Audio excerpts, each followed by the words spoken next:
Multiple people keep asking me if I can do a shop tour, a quote-unquote shop tour of my garage.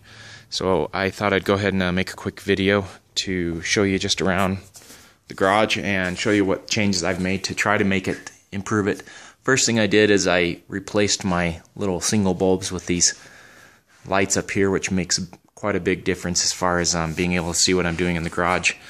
Moving down from there, you can see I have shelves that wrap all the way around the garage, even above the garage behind me, but yeah, there's a glare so you wouldn't see it anyway. And I moved everything off the floor.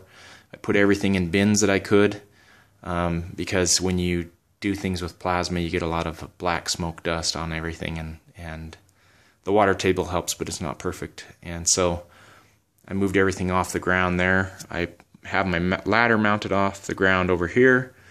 Everything on the right hand side of this garage will be going into a shed that we plan on building, except for the fire extinguisher, which I'll keep in here due to the sparks and stuff I'm always making in the garage. Moving over to the back corner, I have most of my woodworking tools. You never see me use them because I hardly ever do woodworking, but I do have them for different projects, finish work and things like that, that I've done in the house. There's the compound miter saw, there's a table saw back on this corner, which everything is on wheels, by the way, in my garage. I keep some long tubes up here. I don't have a place to store that still. After I move everything on this side of the garage out into the shed, I'll build some metal racks that will stick out maybe 6-8 inches or something and hold that longer material out of the way. I keep my brake press, or press brake, whatever you want to call it, back in this corner, in addition to shop vac and different things. Right next to it's a CNC table, which you always see me using. I keep metal down here that I'm swapping in and out all the time. That's a 1/4 inch plate, and I don't like moving it back around and into the slots that I have for metal storage back there. Back here you can see, well, let's go above. This shelf right here stores all of my things like drills, extension cords, nail guns, sawzalls, things like that. And some of my tools right now are at my brother's house so that he could finish his basement. But I built this CNC cabinet. I have a video on that if you want to see that. But this basically holds all the electronics that run the table. I have my toolbox down on the bottom that helps as a counterweight, and it's easier to access than where I previously kept it. I used to keep it over there. Air compressor is 220 volts. The only thing that's probably worth mentioning there is that you're supposed to mount these to the floor typically with bolts and stuff like that, and I didn't want to do that. I need to make everything in my shop mobile because of my situation. And so I ended up building this little stand. If you go to Welding Web, I can't remember what it looks like, what the title of it is, but if you go to Welding Web, look for JDH 239 and compressor, I'm sure you'll find the thread where I explained more information about this. I have the drill press right next to it. If you're going to do any type of metalworking, you're going to want a drill press. That's one of the very first things I got because drilling through metal by hand is tiring without a drill press. I have my plasma cutter down here. This is an 80 amp plasma cutter. I got it for probably about 1/3 of what you would normally pay for it. I just saw it on local ads and picked it up almost brand new, but it was normally they're $2,600 to $3,000, I think, for this size of a plasma cutter. You can go much smaller, and actually, knowing what I know now, I'd probably get a 45 amp plasma cutter for most of what I do. I saw someone cutting 1-inch material with that, and I can cut 1-inch material with this maybe at twice as fast as they did with the 45 amp cutter, but you can save a lot of money if you pick up like a PowerMax, Hypertherm PowerMax 45. I think that'll do what most people, especially hobby-wise, will want to do. So if I ever have that go out in the future, that's probably what I'll look at. I built this A-frame to kind of hold a lot of the miscellaneous stuff, like this bench grinder. I have a tubing roller back here. I have a storage bin right here for metal that's too small to fit on my metal racks that I have over here. Coming back, I have my chop saw stand that I built. One thing I like about it, it's kind of a pro and a con. I built this little area to prevent the sparks from going out behind, because I was always shooting sparks way out behind me. So this catches all of my sparks. Sometimes they get thrown back at me though, and that's why I said the con, but I just when I cut things, I kind of stand off to the side and I haven't had to worry about it. One thing I like about that though is that when I'm cutting, I'm usually doing it over in this area, and I like to keep the sparks off of all of that stuff and the grinding dust. Going back to the A-frame, I have a bench grinder mounted here. I keep all my clamps mounted here too, as you can see, but this is a bender I built for Harbor Freight dies. If you go to my channel and look at popular builds, it's my most popular video, I guess. I had to do an update on that, but I have a bender down here, and as you can see from this, I have areas these slide back and forth on these rails, and all of these tools are mounted on one of these, and so I have areas to mount more tools if I need to, miscellaneous tools, but I don't have a need for that right now. I keep my bench vise mounted here. I have different locations on the table where I can mount it depending on what I'm doing.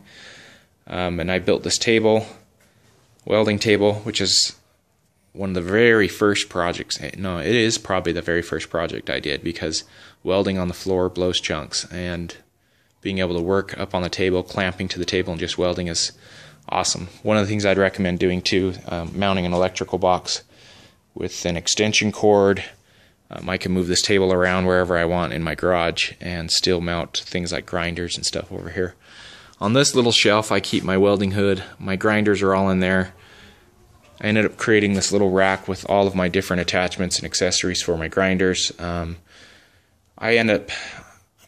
Grinders can be expensive if you go buy name brand, but I pick up the Harbor Freight ones, usually with the 20% off coupon, and I can pick up the heavy duty version for, I don't know, 14, 15 bucks. And so picking up 4 or 5 of those isn't really that big of a deal, because I don't like swapping out as I'm going.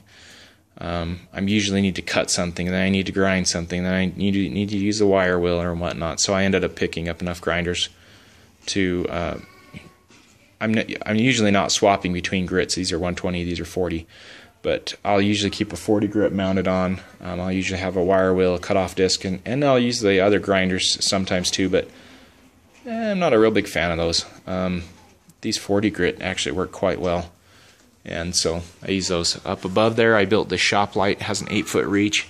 As you can see from that little mount right there, I mount my cell phone to take videos. That's what you guys are always watching on my channel. I'm mounting this cell phone onto that area, and showing the work that I'm doing here on the table typically, or I'll pull it. It has an 8-foot reach, so I'll pull it over here and I'll get video as I'm doing stuff on the table itself, the CNC table. That shop light is actually really awesome. I use it all the time. I really like it. I built one for a white elephant gift for Christmas, and it was a hot item. One of my brothers got it, and I'm really glad, because he does a lot of woodworking and stuff. So if you actually go to my website, Cold Creek Works, and look at the furniture section, that's his work that he does. So really cool things. Anyway, I picked up this welder really cheap. Well, I say really cheap. I got it with the welder and a, what do they call it, spool gun, aluminum spool gun, tank of argon back there that you can't see really. I probably saved $1,000. The guy that I bought it from was basically liquidating a shop.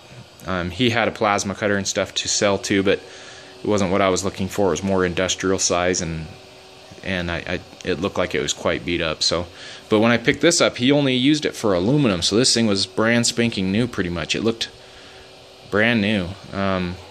I've put more wear into it than he ever did. So anyway, that's the shop tour. There are other things that I'd like to get as far as, tools, but 1, I don't have the room, and 2, I don't have the money.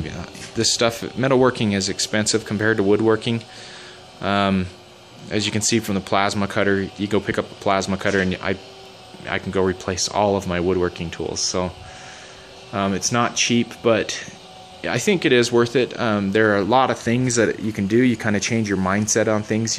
Something breaks, you can go and fix it, and you think about things that you'd like to make, and you can make them all the time. And I mean, I made this chop saw stand and the CNC cabinet with, and everything in here that you've seen. I've been making those because I've just had a need. Oh, one thing I forgot to mention. This fan, for instance, I even built the mount for that fan. You just kind of get a mindset. Your mind just changes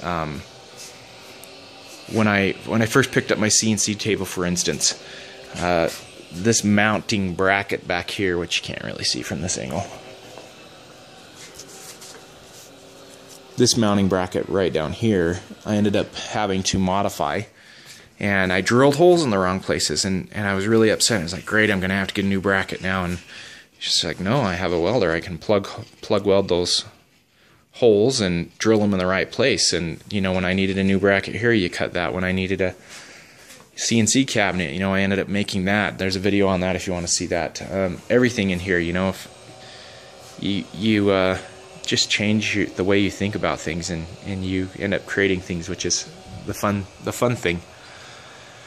One thing you have to keep in mind too is everything that I do here in the garage can be done with grinders and drills. The plasma makes it super convenient. It speeds up the process. I'd recommend getting a chop saw, of course, and a drill press and things like that. And you can even start out with a small 110 volt welder. You know, you can go pick those up on. People are selling them all the time on your local ads. You can pick them up at a discounted price compared to what you would at the store. I'd recommend, if you do though, get a nice helmet, because you only get one set of eyes in your life, and you want to protect those.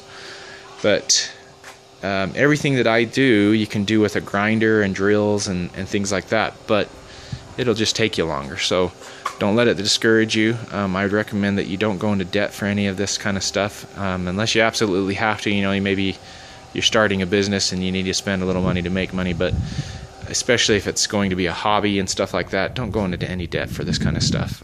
You know, there's tools that I'd like, but I'm not going to go into debt for them. And if I can save up for them, great. If I can't, then, you know, just make do with what you have. And I feel really blessed to have all of this, and I'm glad that I can share the videos with you guys. And if you have any questions, let me know.